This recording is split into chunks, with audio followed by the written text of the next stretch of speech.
চীনের রাষ্ট্রদূত আমার একজন নিজস্ব ব্যক্তিগত বন্ধু, তার সঙ্গে আমার সম্পর্ক বেশ কিছুদিন ধরে খুব ঘনিষ্ঠ। আমি ইতিমধ্যে দুবার চীনে গেছি, তারও আগে আমি চীনে কয়েকবার গেছি। কিন্তু চীন প্রতিদিনই বদলায়, প্রতিদিনই তার উন্নত হয়, উন্নত থেকে উন্নততর হচ্ছে। আজকে সারা পৃথিবীতে চীন একটা শক্তিশালী দেশে পরিণত হয়েছে। চীন সবচেয়ে বেশি এখন তাদের জনগণের কল্যাণ করেছে। এখন বিভিন্ন দেশে তারা আমাদেরকে সমর্থন, সেইভাবে আমাদেরকেও সমর্থন দিচ্ছে। আমাদের উন্নয়নের ক্ষেত্রে তারা আমাদেরকে সমর্থন দিচ্ছে। আমাদের রাস্তাঘাট, ব্রিজ, কালভার্ট, ইউনিভার্সিটি এগুলো তারা বানানোর থেকে আমাদেরকে সমর্থন দিচ্ছে। সেই জন্যই আজকে আমি ওনাকে এখানে দাওয়াত করে এনেছি যে উনি আমাদের ঠাকুরগাঁও এলাকার জন্যে ওনাকে দিয়ে আমরা কিছু কাজ করতে চাই। সেই কাজগুলোর মধ্যে হচ্ছে আমাদের এখানে আমরা শিল্প কলকারখানা তৈরি করতে চাই। সেই শিল্প কলকারখানা তৈরি করাতে উনি আমাদেরকে সাহায্য করবেন। উনি কথা দিয়েছেন যে আগামী 2-1 মাসের মধ্যেই তিনি এখানে চীনা প্রতিনিধিদের পাঠাবেন, যারা এই অঞ্চলে শিল্প কারখানা তৈরি করার উদ্যোগ গ্রহণ করবে আমাদের ব্যবসায়ীদের সঙ্গে।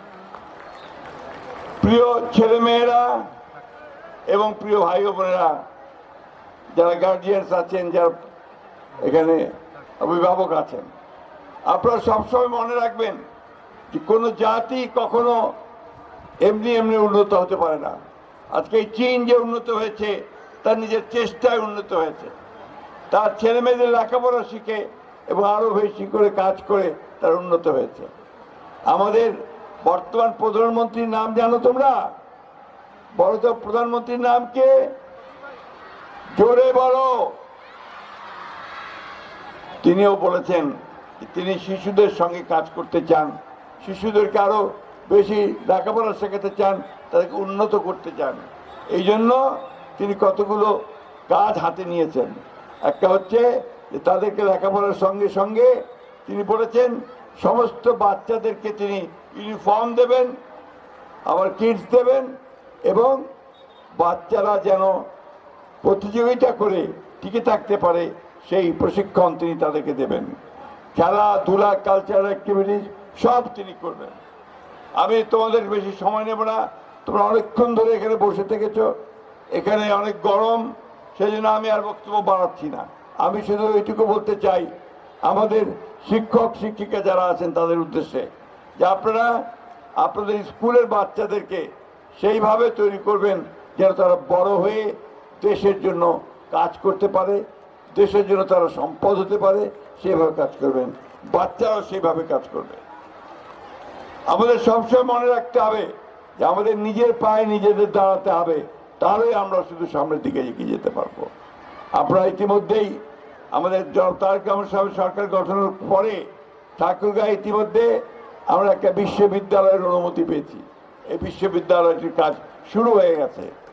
আমরা একটা মেডিকেল কলেজের অনুমতি পেয়েছি। ইনশাআল্লাহ এই মেডিকেল কলেজের কাজও আমাদের ইতিমধ্যে শুরু হবে।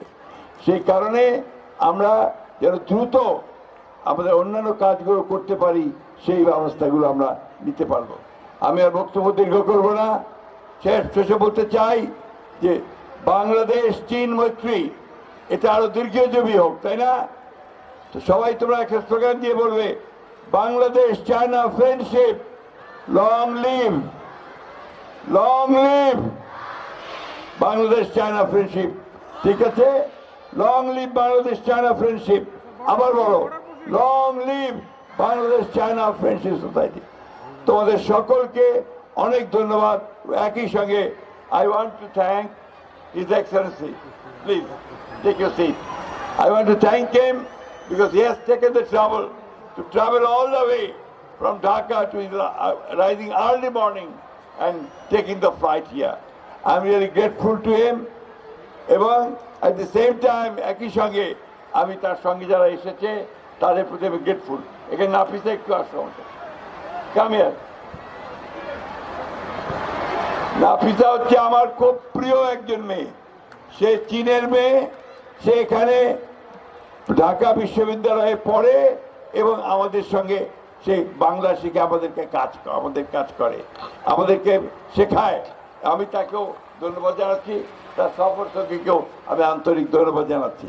সকলকে আমি আন্তরিক ধন্যবাদ জানিয়ে আবারও সকলের কোঅপারেশন চেয়ে, সহযোগিতা চেয়ে বক্তব্য শেষ করছি। সিএ ঠিক আছে। চীনা ভাষায় ধন্যবাদ হচ্ছে সিএ। সবাইকে ধন্যবাদ। তোমরা একটু জোরে সিএ বলো। ধন্যবাদ। আসসালামু আলাইকুম। হিন্দু ভাই বোনদেরকে আদাব, নমস্কার। আসসালামু আলাইকুম।